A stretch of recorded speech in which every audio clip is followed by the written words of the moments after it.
tout le monde dans cette nouvelle vidéo dans laquelle je vais vous présenter la correction de l'épreuve de français du normalisé de la classe de la troisième année collégiale. Je vais vous lire tout d'abord le texte, ensuite on passera aux questions. Lorsque j'entrai en classe, notre maître, M.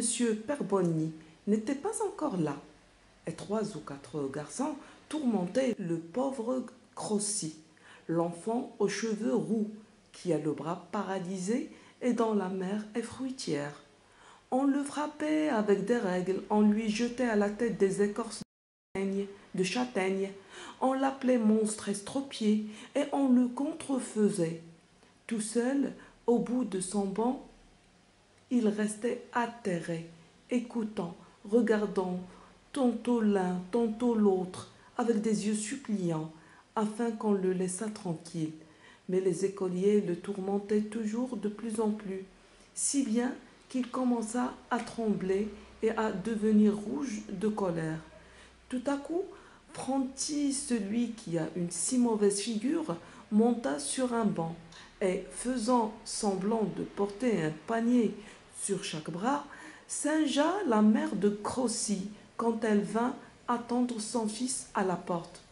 En voyant cette pantomime, les élèves se mirent à rire. À ce moment, Crossi, perdant la tête, saisit l'encrier qui était devant lui et le jeta de toutes ses forces à Franti. Mais Franti évita le coup et l'encrier alla frapper en pleine poitrine M. Perboni, qui entrait. Tous les élèves se sauvèrent, effrayés, à leur place, et se turent comme par enchantement. Le professeur très pâle monta à son bureau et demanda d'une voix altérée qui a lancé l'encrier. Personne ne répondit. Edmondo de Amicis, le livre Cœur, 1886, édition de la Grave. Alors, je vais vous relire le texte tout en vous l'expliquant pour qu'on puisse voir ensemble comment il fallait répondre aux questions. Lorsque j'entrais en classe, notre maître, M. Perboni, n'était pas encore là. Donc ici, on comprend que la scène se passe en classe et que le professeur s'appelle M. Perboni. 3 ou 4 garçons tourmentaient le pauvre Crossi. Ici, vous avez le verbe tourmenter, c'est-à-dire gêner, embêter, des élèves qui lisaient le pauvre Crossi. Crossi, c'est le nom d'un élève, l'enfant aux cheveux roux, qui a le bras paralysé. Donc, le bras paralysé, c'est-à-dire, c'est un bras qui est malade, qui ne peut pas utiliser, qui ne bouge pas. Donc, c'est l'équivalent de mchloula, un bras yid mchloula.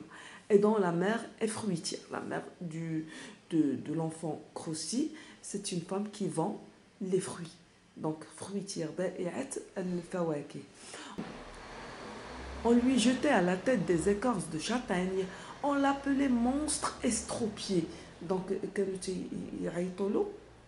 monstre, yani wahsh. Estropié, ça, c'est paralysé. Hein? Donc, les mchloul, l'ajiz. Hein? Et on le contrefaisait. Contrefaire, vous avez déjà l'explication en bas du texte, c'est imité par moquerie. يعني تتقلد بواحد الشكل فيه التهكم فيه le mépris. Donc هو هذاك بتهكم. Avec donc tout seul au bout de son banc, il restait atterré. Atterré, ça veut dire accablé. محبط, on peut dire aussi مصدوم.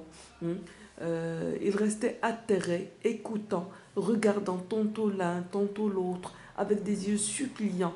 Des yeux suppliants, ça veut dire des yeux, il priait hein, pour qu'ils arrêtent. Hein, suppliant, il y a un ifia munajet, afin qu'on le laissât tranquille. Mais les écoliers le tourmentaient toujours de plus en plus. On a déjà expliqué le mot tourmenter, si bien qu'il commença à trembler et à devenir rouge de colère. Tout à coup, Franti, celui qui a une si mauvaise figure, monta sur un banc. Et faisant semblant de porter un panier sur chaque bras, singea la mère de Crossy. Singer, ça vient du mot singe, le singe ou al-qard. Donc singer le verbe, c'est-à-dire imiter. يتقلد بواحد الشكل معيب مهين فيه الإهانة. La mère de Crossy, quand elle vient attendre son fils à la porte. En voyant cette pantomime, c'est un art, تمثيل. تمثيل les gestes, sans parler, sans parole. هو تمثيل إيمائي بالإشارة bien sûr. Donc la pantomime. Les élèves se mirent à rire. À ce moment, Crossy, perdant la tête, saisit l'encrier. L'encrier هو داك فين تيدار المداد. L'encre هو المداد. وداك الوعاء فين تيدار المداد هو داك l'encrier. Qui était devenu lui et qui était devant lui et le jeta de toutes ses forces à Franti. Donc تعصب الكروسي راه تعصب خرج على ما بقاش يضبط نفسه هز لونكريي رمى على شير به على فرونتي اي مي فرونتي ايفيتا لو كو يعني خوا به ما تجنب داك لونكريي اي لونكريي على فرابي en pleine poitrine الصدر ديال مسيو بيربوني كي انتري دونك ديك لونكريي وقع في الصدر ديال لو بروفيسور.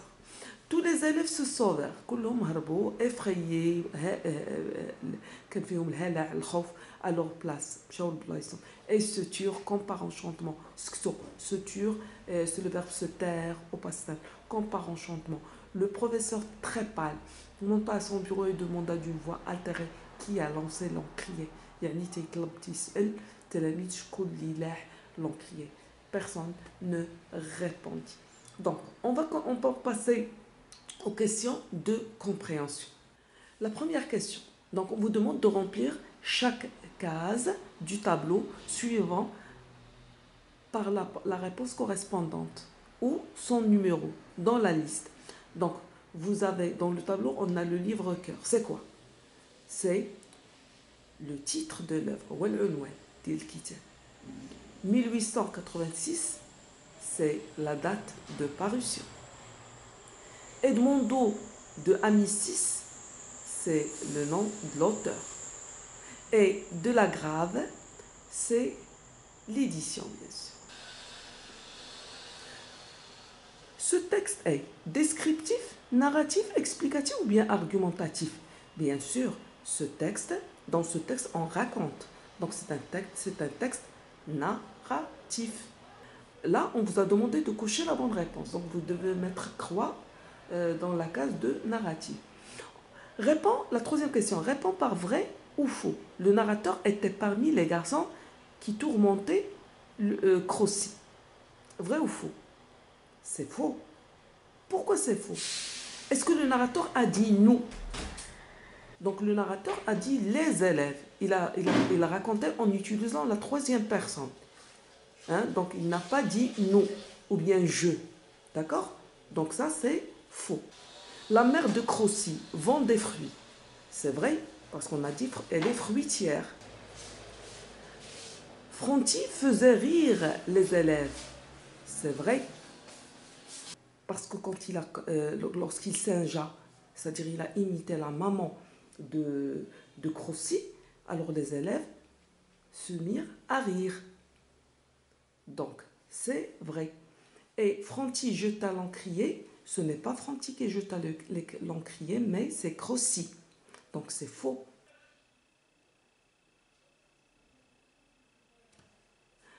À quel moment, quatrième question, à quel moment Crossy perdit-il la tête et lança l'encrier?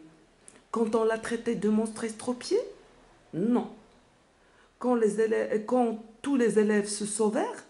Non plus. Quand les élèves se mirent à rire? Oui. Donc, c'est quand Franti a imité la maman de Crossy, et donc les élèves se sont mis à rire. C'est à ce moment-là que Crossy s'est mis en colère et a jeté l'encrier. Pourquoi les 3 ou 4 élèves appelaient Crossy monstre estropié? on l'appelait monstre estropié parce qu'il était différent d'eux. Il avait des cheveux roux et le bras paralysé. Donc, pour la cinquième question, on peut dire les 3 ou 4 élèves appelaient Crossi monstre estropié car il était différent d'eux ou bien directement car il avait les cheveux roux et le bras paralysé. Pour la sixième question, qu'aurais-tu fait à la place de Crossi si tu étais dans la même classe? Donc, je vais te dire que tu étais dans la مكان Crossi. شكون انت عادي تعمل؟ Donc on peut dire, et là c'est l'hypothèse, hein, si j'étais dans la même classe, j'aurais fait une réclamation auprès du directeur. يعني نقدم شكاية للمدير. D'accord؟ هذه possibilité. ممكن لك تقول si j'étais dans la même classe ou si j'étais à la place de Crossi, j'aurais changé d'école.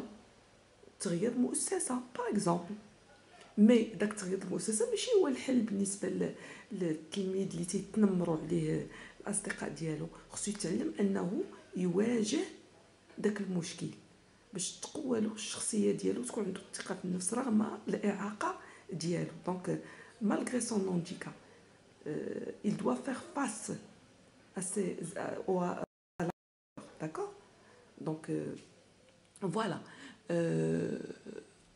On passe aux questions de langue communication. Entoure dans le texte 4 mots se rapportant au champ lexical de l'école.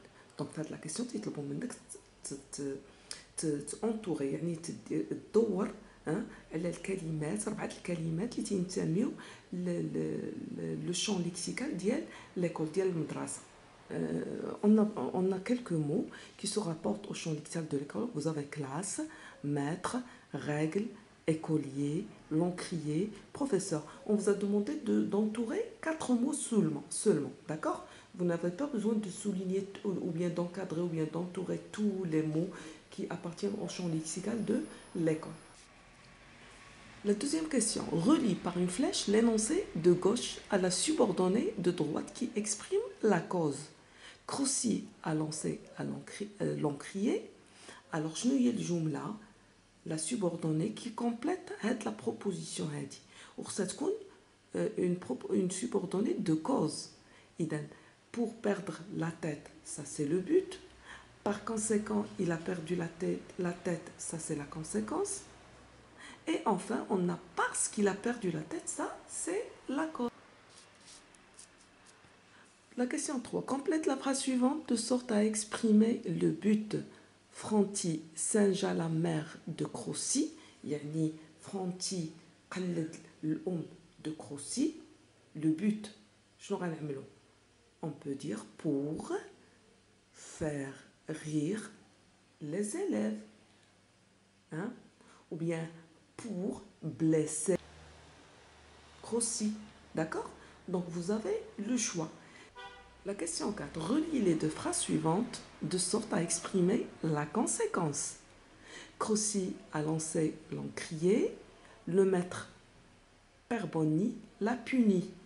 On peut dire Crossi a lancé l'encrier, donc le maître Perboni l'a puni. Ou bien Crossi a lancé l'encrier si bien que le maître Perboni l'a puni. La 5e question. Réécris la phrase suivante en conjuguant les verbes entre parenthèses au temps du récit. يعني هنا حددوا لك قالوا لك تستعمل لي طون دو ريسي. شنو هما لي طون دو ريسي؟ كاين عندنا لامبارفي وكاين عندنا لو باسي سامبل.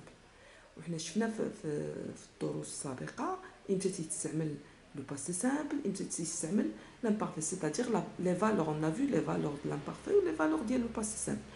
Idem. Les élèves, le verbe se moquer de Crossi. Quand le maître Perboni, le verbe entrer en classe. Et on passe à la question 5. On vous demande de réécrire la phrase suivante en conjuguant les verbes entre parenthèses au temps du récit. Alors c'est à vous de savoir quel temps il faut utiliser. Lorsqu'on dit les temps du récit, les temps qui nous viennent en tête rapidement, c'est le passé simple et l'imparfait. Et on a déjà vu les valeurs de l'imparfait et les valeurs du passé simple. C'est-à-dire, le passé simple, on l'emploie lorsqu'on a une action brève, courte, ou bien une action soudaine, ou bien un fait unique qui s'est produit une seule fois dans le passé, ou encore pour des actions successives. Quant à l'imparfait, on l'utilise pour décrire, ou bien lorsqu'il s'agit d'une action qui dure dans le passé, ou encore une action qui se répète dans le passé. Alors, la phrase est la suivante. Les élèves, le verbe se moquer de Crossi, quand le maître perd Bonny, le verbe entrer en classe. Alors, l'action de se moquer, est-ce que c'est une action qui est brève, courte, ou encore c'est une action qui est longue? Est-ce qu'ici on est en train de décrire? Est-ce qu'il s'agit d'une action soudaine? Non. Donc là, il s'agit d'une action qui dure dans le passé. Lorsqu'on dit se moquer, c'est une action qui dure. Donc, le temps qu'il faut utiliser, c'est l'imparfait. Et on doit dire, les élèves se moquaient. On supprime ER et on met la terminaison de l'imparfait. C'est la troisième personne du pluriel, donc on doit mettre AIENT. Pour l'action d'entrée en classe, alors c'est une action qui est soudaine, hein, qui vient interrompre l'action de se moquer. Hein. Elle coupe l'action qui dure dans le passé. Donc, on doit utiliser ici le passé simple. Ce qui marque la soudaineté de l'action, c'est l'expression de temps quand. C'est comme soudain, tout à coup. D'accord? Donc, et on doit mettre entra, la troisième personne du singulier. La terminaison A, parce qu'on a le maître perboni. D'accord? Voilà les verbes conjugués. Donc, se moquer s'écrit avec AIENT à la fin, c'est l'imparfait. Et pour le verbe entrer, on va mettre entra, hein, A, la troisième personne du singulier, au passé simple. Et on passe à la question 6. À partir de l'énoncé suivant, le maître Perboni dit à Garonne « Tu es courageux, mais il faut que chacun assume la responsabilité de ses actes. » On vous demande de classer les mots ou leur numéro correspondant dans le tableau qui suit. Tu es courageux, mais le maître Perboni et Garonne. Qui parle? C'est le maître Perboni. À qui s'adresse-t-il? À Garonne. Alors, quelle est l'idée qu'il accepte comme vérité? C'est tu es courageux. Donc, le maître reconnaît, hein, Anna, Garonne est courageux. Donc, هذه هي الفكرة اللي هو تيتقبلها كحقيقة. Tu es courageux. Mais le moyen pour exprimer l'opposition, c'est mais. Il a utilisé mais c'est une expression d'opposition. D'accord? Et on passe à la dernière question de communication. Alors là, on vous demande d'entourer ce qui est juste entre parenthèses. Dans la première colonne, vous avez les énoncés. Et dans la deuxième colonne, vous avez la situation, ou bien les situations de communication. Pour le premier énoncé, je te pardonne. Qu'est-ce qu'on doit dire? À condition, ou bien car, ou bien lorsque, ou bien comme, de contrôler la prochaine fois. Je te pardonne de te contrôler la prochaine fois. Est-ce que ici, d'abord on doit comprendre ce qu'exprime chaque expression. On a à condition, ça exprime la condition, car, la cause, lorsque c'est le temps, comme c'est la cause, ou bien la comparaison. Comme peut exprimer soit la cause, soit la comparaison. Mais on doit voir la situation de communication, parce que la situation de communication, l'audiya, c'est elle qui va nous aider à faire le bon choix, hein, à choisir l'expression correcte. Donc, que dit la situation de communication? Le maître Perboni pose une condition pour pardonner à Grossi. Donc, ici, dans l'énoncé, le maître Perboni pose une condition pour pardonner à Grossi. Alors, pour exprimer la condition, quelle est l'expression qu'il faut choisir? C'est à condition, c'est la seule expression de condition dans cette liste. D'accord? Donc, on ne peut pas choisir car, lorsque ou bien quand. D'accord? Donc, je te pardonne à condition. Normalement, ici, il y a une erreur.